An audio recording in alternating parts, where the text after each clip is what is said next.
Olá, meu nome é Marta Moreira Pinto, eu sou estudante do curso de Língua e Literaturas em Língua Portuguesa e Espanhola, ofertado pela Unemate em parceria com a UAB, Polo de Nova Chavantina. Foi proposto pela professora Charlene Bezerra dos Santos, da disciplina Língua Portuguesa, Fonética e Fonologia, que mapeássemos a existência de povos indígenas aqui no Polo de Nova Chavantina. Nova Chavantina é uma cidade que recebeu esse nome em homenagem, à população, ao povo que aqui já vivia antes de sua fundação, lá por volta de 1943, que é o povo Chavante. Conta a história que no final do século XVIII ou no início do século XIX, os antepassados do povo Chavante, os xerentes, pressionados pelos conflitos com a chegada de mineradores, bandeirantes, colonos, missionários, na região da província de Goiás, cruzaram o rio Araguaia, que é um rio que separa os dois estados, Mato Grosso e Goiás, rumo a essa região aqui de Nova Chavantina, que é a região oeste. E esse deslocamento teria separado, em definitivo, os chavantes dos xerentes. Velhos chavantes contam histórias sobre essa separação, a separação da sua gente. E numa das versões contadas, um boto teria se erguido no meio do rio Araguaia, tornando o rio intransponível e amedrontando os demais parentes que não havia atravessado, que é o povo xerente. Outra versão relata a existência de muitos botos transportando os chavantes pelas águas agitadas do rio Araguaia, e em ambas as histórias, os que permanecem na margem oriental do rio, os xerentes, eles teriam sido abandonados e vivem hoje no estado do Tocantins, que naquela época pertencia à província de Goiás. Uma vez cruzado o rio Araguaia, os chavantes se estabeleceram na região da Serra do Roncador, localizada entre os municípios de Barra do Garças e Nova Chavantina, e distintos grupos, margeando o Rio das Mortes, migraram em direção à cabeceira do Rio Culuene, que fica lá na direção do Parque Nacional do Xingu. Então, até a década de 30, o povo chavante viveu livre de perturbações provocadas pela sociedade. No entanto, ali por volta da década de 40, quando o ex-presidente Getúlio Vargas implantou a Marcha para o Oeste, era um projeto de desenvolvimento que tinha como objetivo promover a integração econômica da região norte com a região centro-oeste do Brasil, as pressões externas agravaram as condições de vida do povo chavante.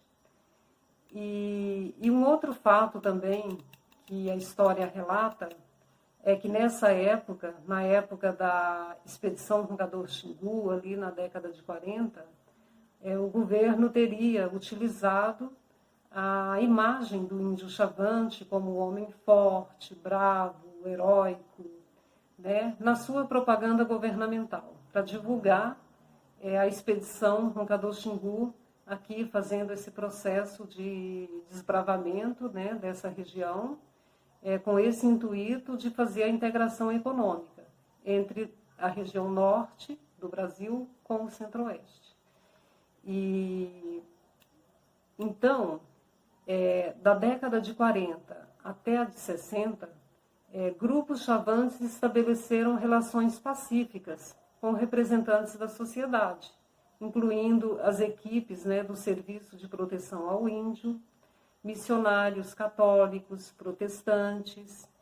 E, segundo etnógrafos, apesar do convívio com outras culturas, a cultura do povo chavante, ela continuou se mantendo, se manifestando com extrema vitalidade, sendo retransmitida de geração em geração, através da língua e de inúmeros mecanismos sociais, cosmológicos e cerimoniais.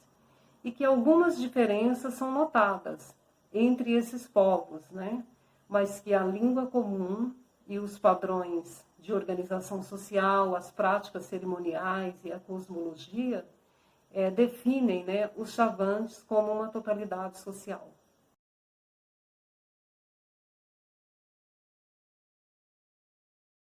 Muito bem, então, dando continuidade, meu nome é Sara Mourão da Silva, eu sou aluna do curso de Licenciatura em Letras com habilitação em Língua e Literaturas de Língua Portuguesa e Língua Espanhola, ofertado pela Unemat em parceria com a UAB.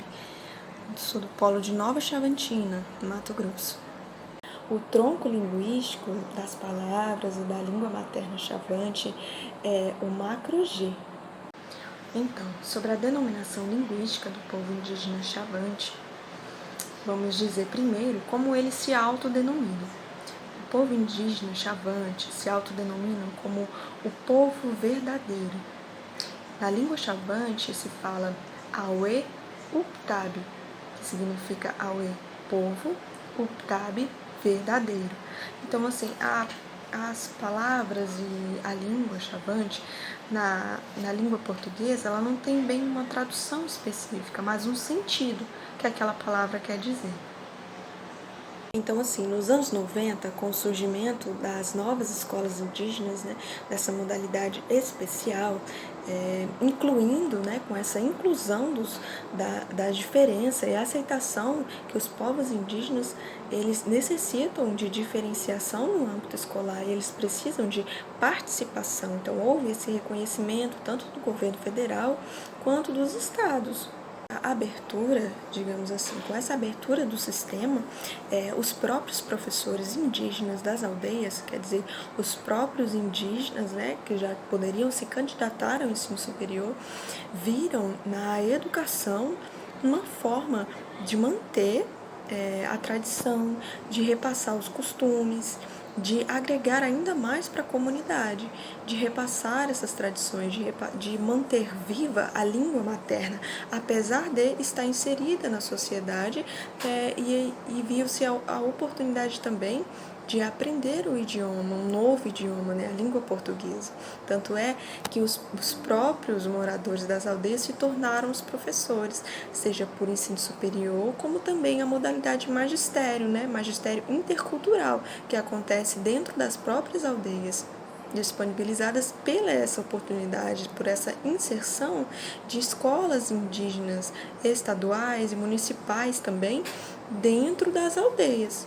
Abrindo um parêntese, eu gostaria de ressaltar que eu trabalho há 2 anos já numa escola indígena estadual, aqui nos arredores de Nova Chavantina, a 68 quilômetros de Nova Chavantina, né, a cidade de Campinápolis.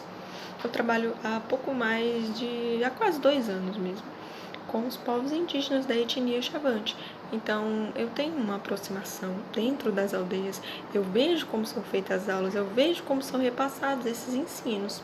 A grade escolar das disciplinas da escola indígena também tem português, tem matemática, mas também para essa denominação linguística e para que seja repassado esses saberes, para que seja passado de geração para geração, mesmo que não seja de forma oral, mas com essas tecnologias que a gente tem hoje, né, pode ter fotos registradas das comemorações, da cultura, podem ter registros de vídeos dos próprios indígenas falando, como este mesmo que vos fala. Então, assim, na grade escolar da escola indígena, também os professores viram essa oportunidade de estar repassando, né, as disciplinas de língua materna, né?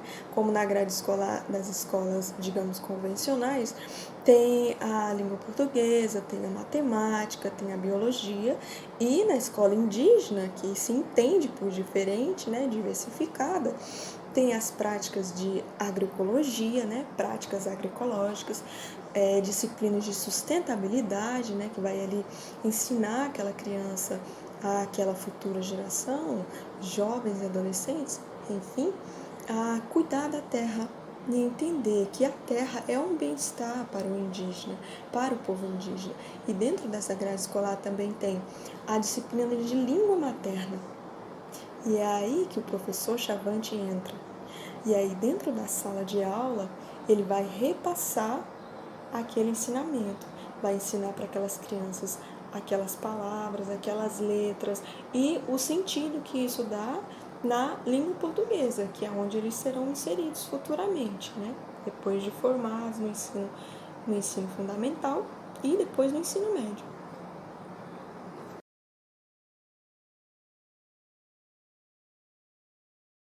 Boa tarde, meu nome é José Basilino, sou acadêmico de letras espanhol, então eu vou falar sobre os nossos trabalhos da disciplina de língua portuguesa, fonética e fonologia.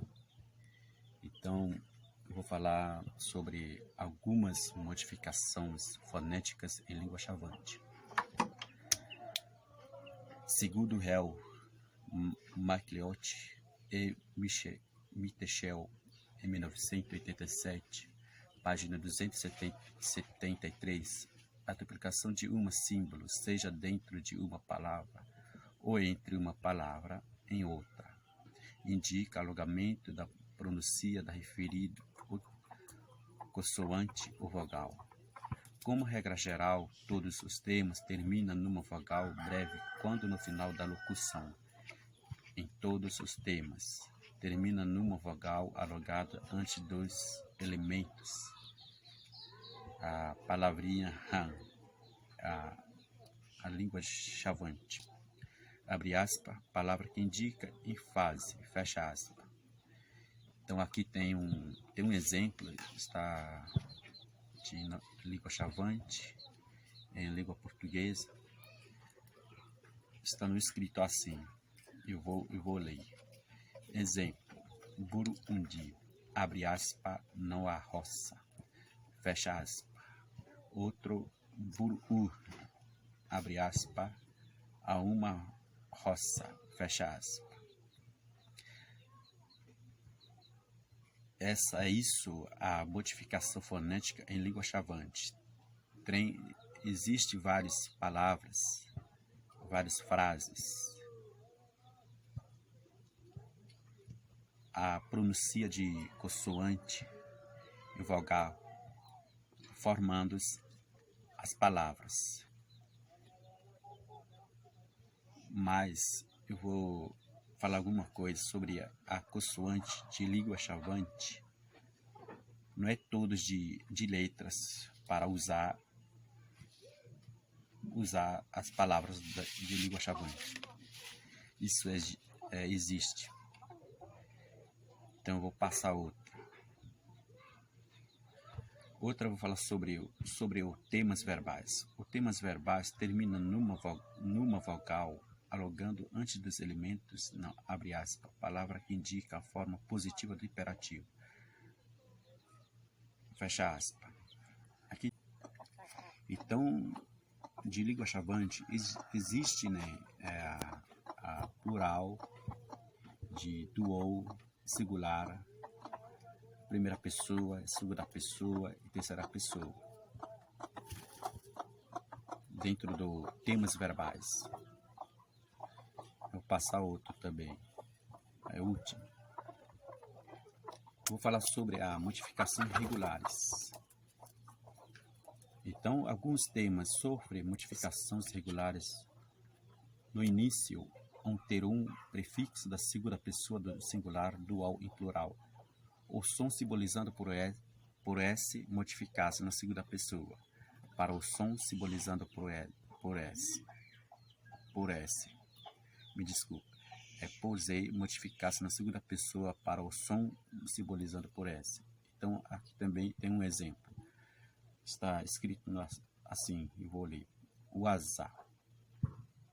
Eu fico em pé. Tesar. Você fica em pé.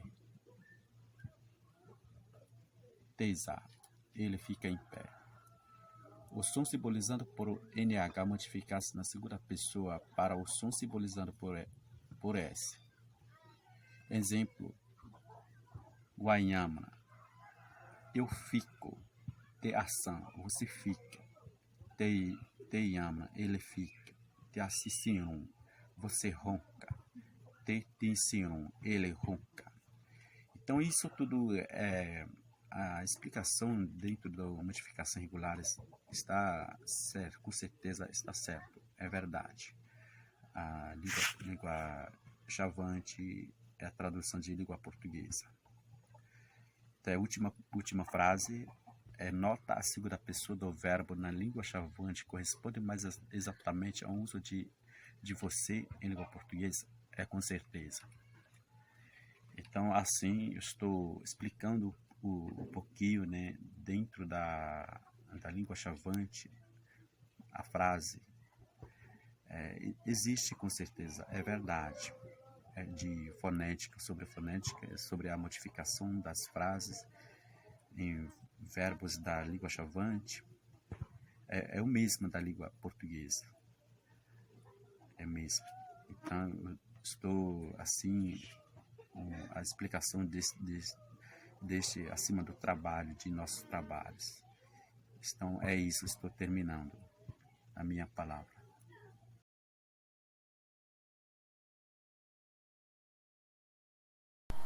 Olá, eu me chamo Maria Ida Viana de Souza Esteves, sou aluna da graduação em Letras, licenciatura em Língua Portuguesa e Língua Espanhola, no Polo de Nova Chavantina, da Universidade Estadual do Estado do Mato Grosso. Falarei a vocês um pouco a respeito das políticas de educação indígenas na esfera federal, estadual e municipal. A política linguística brasileira, voltada para a população indígena, teve seu marco inicial com a Constituição de 1988, que garantiu à população indígena uma educação diferenciada. No bojo da Constituição, temos a Lei de Diretrizes e Bases da Educação Nacional, a LDB, de 1996, seguindo a Resolução 399, o Plano Nacional de Educação de 2001 e a BNCC de 2017. Tais documentos oficiais garantiram à população indígena atributos particulares na educação, tais como que o ensino deveria ser ministrado em suas línguas maternas, ou seja, a língua indígena, que os materiais didáticos sejam preparados e confeccionados pelos professores que ministram aula nas tribos, os indígenas nesse caso. Que o calendário escolar seja adaptado ao ritmo de vida e das atividades cotidianas, respeitando seus rituais. Por fim, que a elaboração do currículo seja diferenciado também e que a participação da comunidade indígena seja efetiva na definição dos objetivos e nos rumos que a escola indígena deverá tomar. A legislação também tem colocado os índios e as suas comunidades como os principais protagonistas da escola, resguardando a eles o direito de indicarem seus próprios membros índios como professores em programas de formação e titulações específicas. Essas definições no plano jurídico se encontram mais como princípios do que como práticas que norteiam o processo de efetivação da escola no meio indígena. Várias são as amarras administrativas que retardam o processo, embora se possa vislumbrar um cenário diferente de alguns anos atrás. Com relação à política educacional de professores, iniciaremos falando do município de Nova Chavantina. Aqui no município de Nova Chavantina, os temas relacionados à língua indígena chavante não são discutidos em programas de formação pedagógica para professores. Talvez isso aconteça diante da dificuldade de comunicação e diálogo entre os grupos de maior poder e prestígio com a população indígena, que se constitui de povos minoritários. Essas minorias, que são a população indígena, não têm voz quando se trata de políticas educacionais, especialmente a respeito do currículo escolar, que deveria incluir as suas culturas. Com isso, suas culturas ficam ameaçadas e ficam em condições de desigualdade social e política com o grupo de maior prestígio. As línguas indígenas e suas interfaces com a língua portuguesa, bem como as implicações dessas línguas indígenas na formação do professor, especialmente o profissional do curso de letras. Mato Grosso tem hoje uma população de aproximadamente 25 mil índios. São 38 povos com suas línguas e culturas diferentes, habitantes de aproximadamente 10% do território mato-grossense. Muitas das línguas faladas pelos povos indígenas são agrupadas por semelhanças em famílias e troncos linguísticos, resultando numa grande diversidade de línguas, tornando o estado do Mato Grosso um grande laboratório linguístico. É comum os jovens indígenas mudar para a cidade e continuar sua formação escolar. No entanto, ao chegar na escola, deparam-se com professores que desconhecem a sua língua e que nem sabem que a língua portuguesa é a segunda língua daquele aluno. E o ensino deveria ser ministrado na primeira língua, na indígena. Há situações em que muitos jovens indígenas abandonam a escola por sentirem dificuldades no aprendizado da língua portuguesa, embora sejam bilíngues, né? Diante dessa realidade, é necessário pensar uma política de inclusão dos estudos de línguas indígenas na disciplina de linguística. Diante dessa realidade, é necessário pensar a inclusão dos estudos de línguas indígenas na disciplina de linguística, no currículo do curso de letras das universidades. Talvez assim, os futuros professores tenham mais condições de lidar com uma situação, acolher o aluno indígena e poder ensinar de fato na sua própria língua.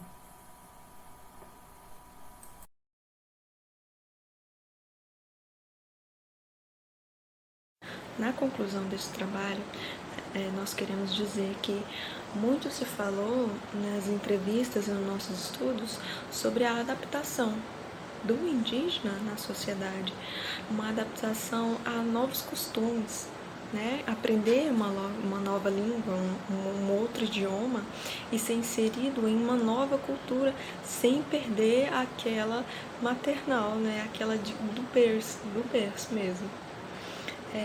Em entrevista com alguns professores de algumas aldeias Chavante, porque vale ressaltar que eu trabalho há 2 anos numa escola indígena estadual aqui em Campinápolis, a 68 quilômetros de Nova Chavantina.